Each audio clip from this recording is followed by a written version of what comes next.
பிராமணன், கர்ப்பிணி, பசு, சிவபக்தர்கள், சிவனடியார்கள் இவர்கள் எல்லாம் துன்புறுத்தினா அந்த பிரம்மஹத்தி தோஷமாகப்பட்டது வந்துடுது.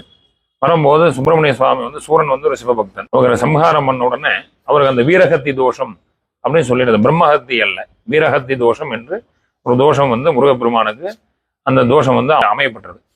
அந்த தோஷத்தை நிவர்த்தி பண்றதுக்கு என்ன பண்றது அப்படின்னு கேட்கும்போது சுவாமி அசரீதியில சொல்றாரு, ஸ்கந்தமாபுரி கஷேத்திரம். அதாவது ஸ்கந்தமாபுரின்னா திருமுருகன் பூண்டிங்கிறது சான்ஸ்கிரிட்ல ஸ்கந்தமாபுரின்னு பேர்.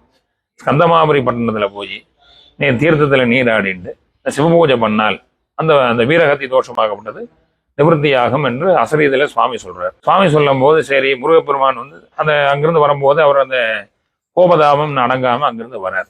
தெற்கு திசை தெரியாம, எது கிழக்கு எது மேற்கு எது வடக்கு திசை தெரியாமல் அங்கிருந்து இங்க வரார். இங்க இருந்து வரும்போது வரவரையிலேயே பாத்தீங்கன்னா வேலு மயில அங்கேயே விட்டுட்டு வந்துடுறாரு. அவங்கனால நடக்க முடியல. முருகப்பெருமான் அப்படியே வந்துட்டு இருக்கும்போது இங்க சமுத்திரமா நதின்னு சொல்லி ஒரு நதி ஓடுது. அந்த சமுத்திரமா நதி ஓடும் போது அவ மாலை நேரம் அப்படிங்கும், காலை மாலையெல்லாம் பாத்தீங்கன்னா தேவர்கள்லாம் நீராடிட்டு அனுஷ்டானம் பண்ணக்கூடிய நேரம்.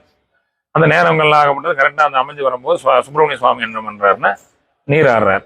அந்த சமுத்திரமா நதியில நீராடிட்டு அப்புறம் நம்ம பூஜை பண்ணணும், என்ன பண்றது அப்படின்னு சொல்லி யோசனை பண்ண போது மறுநாள் சிவலிங்கம் முடிச்சு சிவ பூஜை செய்யறார். சிவ பூஜை பண்ணோம்னா சுவாமி அந்த வீரகத்தி தோஷமாகப்பட்டது நிவர்த்தி ஆயிடுது.